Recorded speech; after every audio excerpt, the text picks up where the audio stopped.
What's up, guys? Crypto Muser here with your daily news and analysis in the crypto markets. Now, we have a headline here in CNBC. This has caught the attention of a lot of people on Twitter.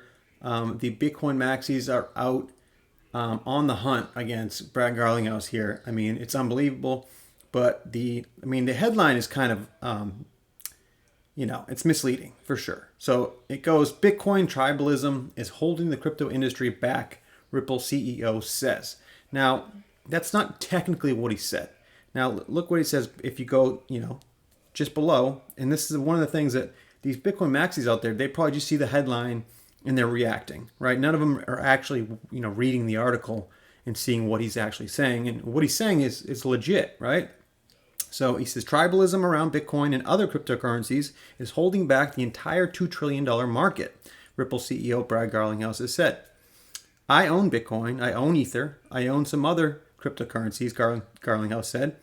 I am an absolute believer that this industry is going to continue to thrive. Bitcoin maximalism has meant the crypto industry as fractured representation in Washington, D.C., according to Garlinghouse. So that is 100% true. 100% true. Maximalism in this space is the worst thing for crypto. Right? If we're, bickering and fighting amongst each other, you have the SEC and, other powers that be dismantling, DeFi, exchanges, other things. We need to be united as a crypto community to fight against these powers that are obviously trying to slow this technology down and hurt investors. So he's dead on, right? But for some reason, Bitcoin maxis, all they see is an attack on Bitcoin. They turn, it's like as soon as there's a little bit of an attack on Bitcoin, it's like they turn red and they're like, they can't see past the fact that there's such, it's so funny because Bitcoin maxis think they're like, we think outside the box, right? They're free thinkers. But for some reason, they don't understand that they're putting themselves in a box by thinking that Bitcoin is the one only cryptocurrency and that, Bitcoin is the only thing that can rule the world. And it's like, Bitcoin can solve every, problem in the world. And that's such BS. Like, can we just get that fact out there? Bitcoin is not going to solve everything, right? Blockchain and crypto is going to change the world, and it is changing the world, but it's not Bitcoin that's going to do it all. It can't do it all. It's slow. It costs too much. It's energy. It's not energy efficient. I mean, there's things about Bitcoin that you can't look past anymore, right? Yes, Bitcoin is the OG. It is the store of value, digital gold, bottom line, right? It will go up. I believe Bitcoin will be $1 million in, 5 years or so. But you can't keep saying that there's no other crypto out there and it's only Bitcoin. That just makes no sense. And the fact that Bitcoin maxis continue this attack on anybody that tries to criticize Bitcoin at all is just telling me that they just don't understand what they're talking about.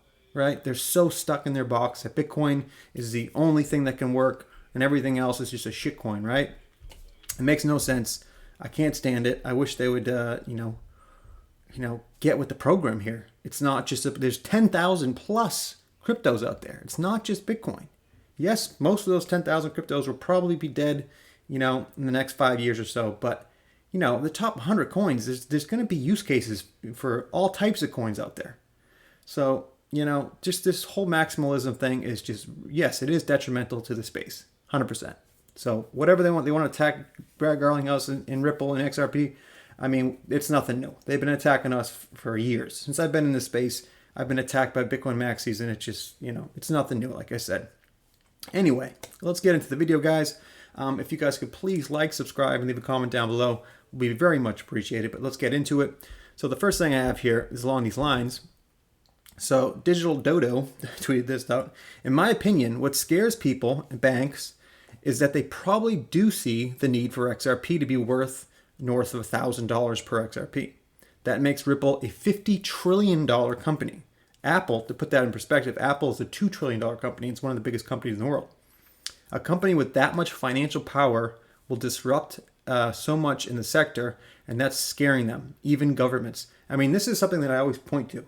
The reason why there's so much pushback against Ripple, the reason why the SEC is going after them, the reason why governments and, they've had such a tough time rolling out all their software and everything to do with, ODL and RippleNet is because these people know, and this is why the SEC is trying to, get their piece of the action, because we always talk about the SEC being the mob, right? They want to get their piece before Ripple becomes one of the biggest companies in the world. I mean, think about it. Ripple owns, yes, I mean, people say this is a bad thing, but I think it's honestly a good thing that they own this in escrow, about 40, I think it's 48 billion XRP. So if the value of XRP goes to 1,000, which that's, even that's high, right? So say it just goes to 100, right? There's still a $5 trillion company, right? That makes sense? I don't know if the math is right there, but bottom line, the more XRP goes up, the bigger the company, the more money Ripple is. I think it's valued at 15 billion right now, right? That's nothing. When RippleNet is actually adopted and ODL is actually fully adopted around the world, you're talking about the biggest company in the world, and you gotta be fucking, I hate to swear there, but you have to be, these governments and banks are definitely afraid of this. They're not gonna just sit there and let this company just take over the world of finance, basically, right? I think Ripple will be a bank, basically, in quotations, a bank. The definition of a bank is going to change within the years when everything comes off the dollar. But yes, Ripple will be one of the biggest central banks, or whatever we want to call it. It will be one of the biggest in the world and one of the most powerful. So obviously there's going to be some pushback, and you're going to see it. So the next thing I want to talk about along these same lines, I saw this interview on CNBC. This was, I believe she's the president of NASDAQ. And just listen to this, what she's talking about here. Just listen to this quick interview. And even Digital Asset Investor points it out. Make no mistake, Gary Gensler, his primary job is to hand off this new crypto asset class to Wall Street so they can control the market going forward. And if you think about it, the way that they've, government and these, people in Wall Street with the SEC, they basically tried to push just Bitcoin and Ethereum, right? Back to that Hinman speech, they only gave Bitcoin and Ethereum clarity for a reason. They're trying to push this narrative that it's only Bitcoin and Ethereum to make themselves money and to give themselves the power in this industry moving forward. And, it's spot on what Digital Asset Investor is saying here. So let's just listen to this quick interview, and then we'll talk about it. You have meetings. What do you talk about with crypto? What do you say? How do you, considering that some people use that as a risk-on tool at this point, we've even had technical analysts say that the NASDAQ stocks are following what happens in crypto. How do you maximize your participation there, or do you? Yeah, well, I actually think we look at it a little bit more generally to call it digital assets, but including cryptocurrencies. I think that we are starting to see that kind of enter more into the institutional mindset, as well as the retail mindset in terms of people wanting to get engaged in those asset classes. But it's a really inefficient ecosystem, really inefficient. A lot of friction costs. So as we look at, we are a market operator, but we also provide technology to other markets, including crypto exchanges. We can make them more efficient. We can provide them our surveillance technology to make it so that they kind of consider investor fairness. Our anti-fin crime platform now has a whole digital assets. Those are all sort of on the outside. Right there, you're helping, but you're not diving in. Right, and then as we continue to see the crypto markets evolve and mature, are there things that we can do as a market operator to help that maturity? That's a possibility, but right now we're really looking at it more for all the other services we offer, and that's been a good growth area for us.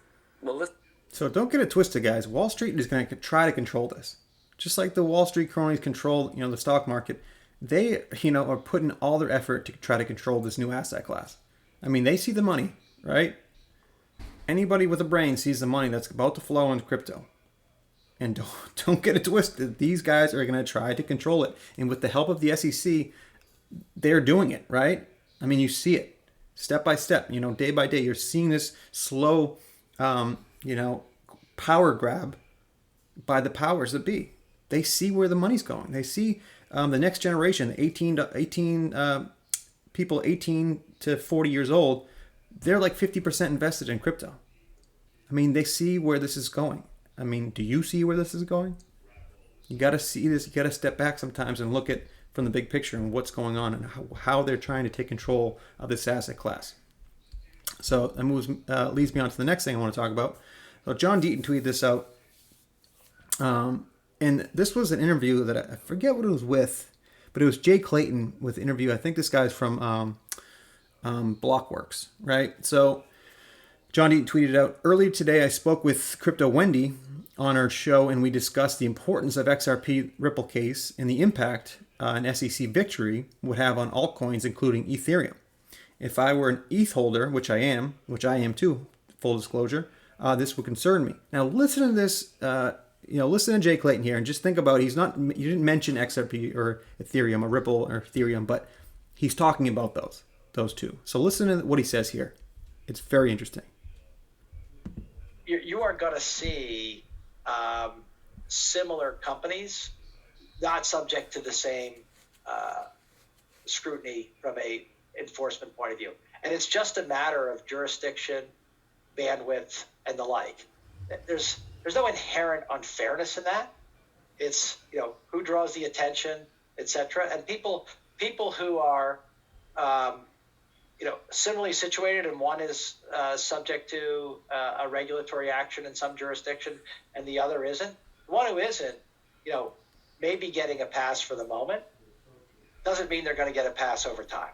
In fact, if you see someone who is a similar situated product, subject to an enforcement action, you better expect that may come for you.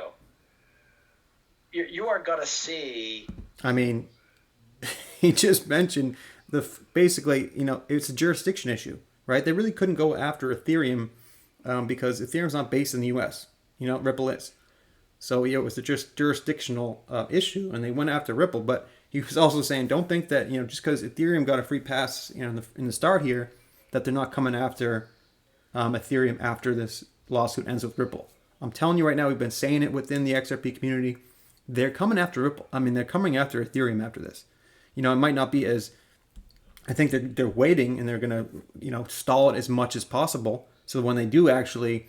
The SEC actually comes after Ethereum, it's going to be like a sham lawsuit against Ethereum where they're just trying to save face, right? At this point, look at, ETHgate and all this crazy with the SEC corruption is so all over the news and Twitter and everything. There's no getting around it. For the SEC to actually have any, if anybody has any respect for the SEC ever again, they have to do something against Ethereum, right?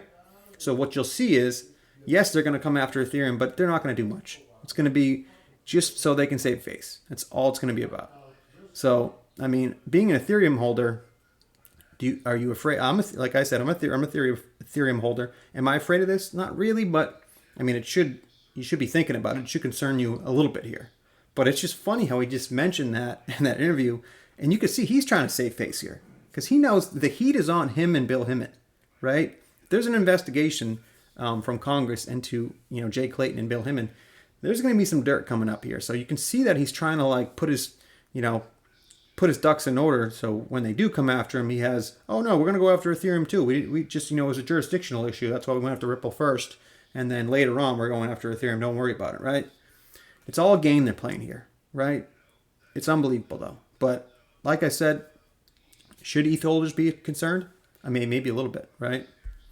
And now next, John Deaton also said this. This is along the lines of the SEC lawsuit here. I can assure you the SEC would rather lose the case on a strict Howey analysis than on fair notice. If she rules Ripple lacked fair notice, most altcoins traded for the last 7 years have a blueprint for victory. If the court finds XRP not a security, it applies only to XRP. Now this is a big, I never really thought of it this way, but this is so dead on. So if they go to summary judgment, and the SEC loses the case on just strict Howey test, XRP is not a security, then SEC can still go after other altcoins in any other way, right? Because even if XRP is not a security, then other coins could still be securities. Because honestly, XRP did not have a ICO, so they could go after any other coin that had an ICO, basically, right?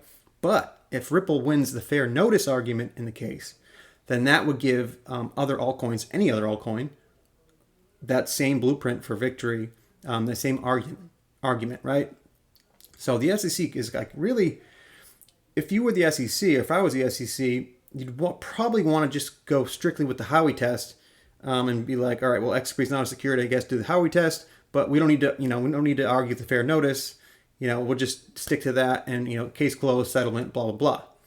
But, it's really up to Ripple here. If Ripple wants to keep pushing this fair notice, that would actually help the whole crypto community.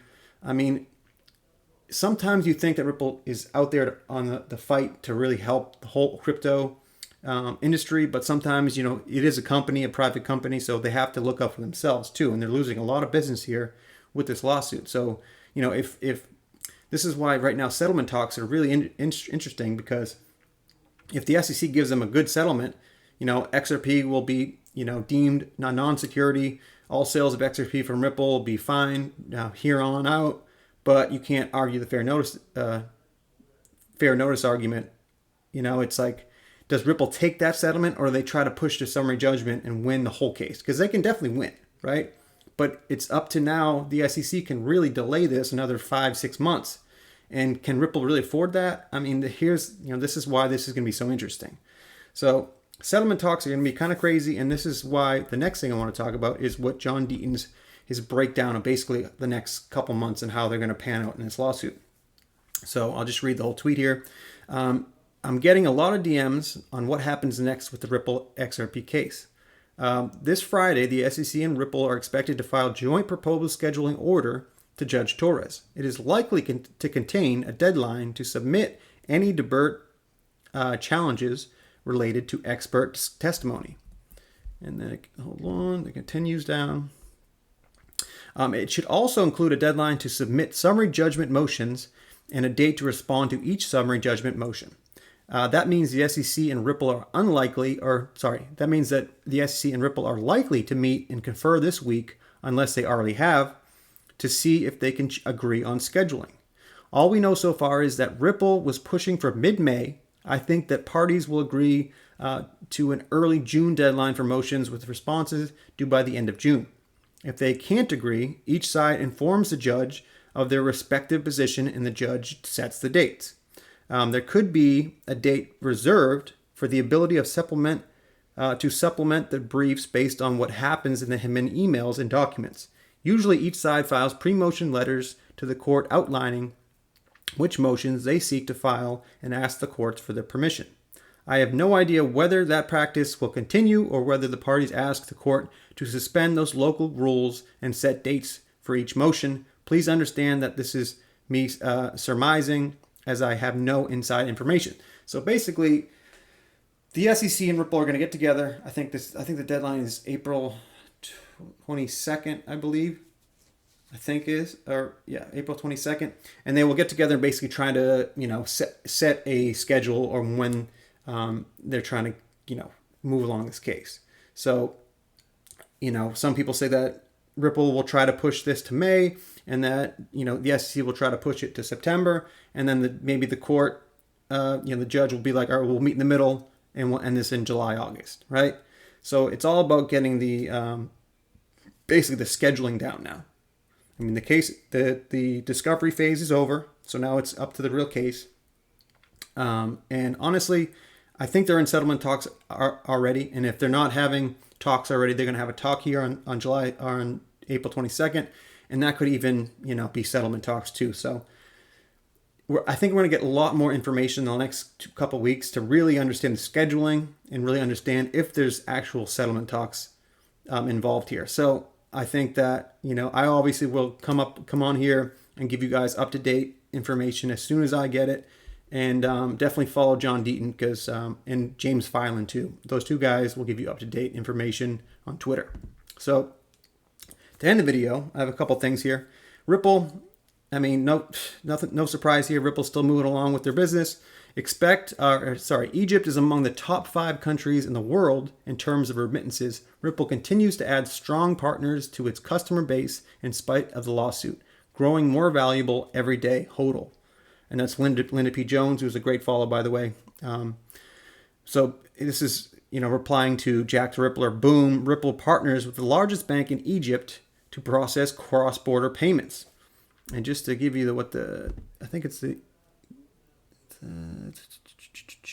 forget the name of the Egypt bank. It's like the top bank. It's like the International Bank of Egypt or something. It's the biggest bank in Egypt. So just another partnership for Ripple. I mean, added to the list, 300 plus banks all around the world, even with this lawsuit going on with the US. Last thing I want to talk about. The fudsters are out like I've never seen them before, guys. And that should be a good sign for you XRP holders out there, because, you know, when there's a lot of FUD out there about XRP, when these Bitcoin maxis and other people are just hating on and just, you know, spewing out this nonsense about XRP, with they have no, obviously they're paid by people to talk shit about XRP, or they're just blatantly, you know, stupid. I mean, anybody has Google can figure out this information. I mean, there's multiple sources out there to dispute what they're saying here, but they keep saying it anyway. And this guy's not an idiot. I mean, this is Da Vinci, who's, you know, been in Bitcoin since 2013, 12. I mean, maybe he just got rich and he wasn't the smartest guy. I mean, some of these people, think about it, they got lucky back and they invested in Bitcoin back in 2013. They became rich, and all of a sudden they got all this money and they become an influencer. But it's like, are they really smart, or they just, you know, got lucky? I mean, that's, you know, for us to figure out, I guess. But I mean, just listen to this real quick and just, do you really think that he believes what he's saying here? And the funny thing is, he says he owns a big bag of XRP too. XRP, what can I say? I have a lot of XRP because I don't hate it, I don't date it, I just trade it. But XRP is a banker coin. They can freeze your account, they can increase the supply, and they can decide whether you could buy something or not. If the president of Iran decided to buy a whole bunch of XRP, they can take it right from him. You want that coin? What are you talking about? First of all, no. Ripple can't take your XRP. That is the dumbest thing I've ever heard in my life. And what else did he say there? Hold on, let me see it again. What can I say? I have a lot of XRP. He has a lot of Because XRP, first off. I don't date it, I just trade it. Oh, it's a banker coin, But yeah. XRP is a banker coin. They can freeze your account. They Can't increase freeze your the supply. They cannot freeze your account. They can't increase the supply. That's in the code. They cannot increase the supply. Only 100 billion forever. It's actually deflationary, because every transaction there's a little amount of XRP that is burned. So it's just nonsense. The information's out there for these people to find out. They just spew this nonsense, and it makes me feel like they're paid fudsters. I mean, that's all I can think about, because this guy's not an idiot. And him and his buddy Moonboy, who's also a schmuck, Moon Carl, I mean, these people, I mean, they're out there shilling all these nonsense about Bitcoin and all that. And then, you know, a real project like XRP that's been around for, you know, for years, and they try to spew this nonsense. And he says he has a fat bag too. I mean, oh man. And I'm telling you, there's just one after another. I'm seeing more and more fudsters out there trying to talk this issue about XRP. Guys, if you want to get educated, you have, you know, that magic light box in your hand. You can find information. It's not hard. Stop spewing nonsense without researching. It's like, come on. You're supposed to be these open-minded, free-thinking researchers, Bitcoin maxis. But you know, when it comes to just basic facts about XRP, you get it wrong every time. So, are you paid? I mean, is this just FUD? Are you trolling? I don't know what it is. But, you know, it will continue on, obviously, because I've been in this for almost 5 years now, and, you know, I've been battling these, you know, fudsters for years, and it'll continue to be easy to battle these guys, because they just are idiots, bottom line. But I'll end the video there, guys. Please like, subscribe, and leave a comment down below. But remember, I'm not a financial advisor. Please do not take anything I write or say as financial advice. It's for educational purposes only. And thanks, guys, and we'll see you on the next one.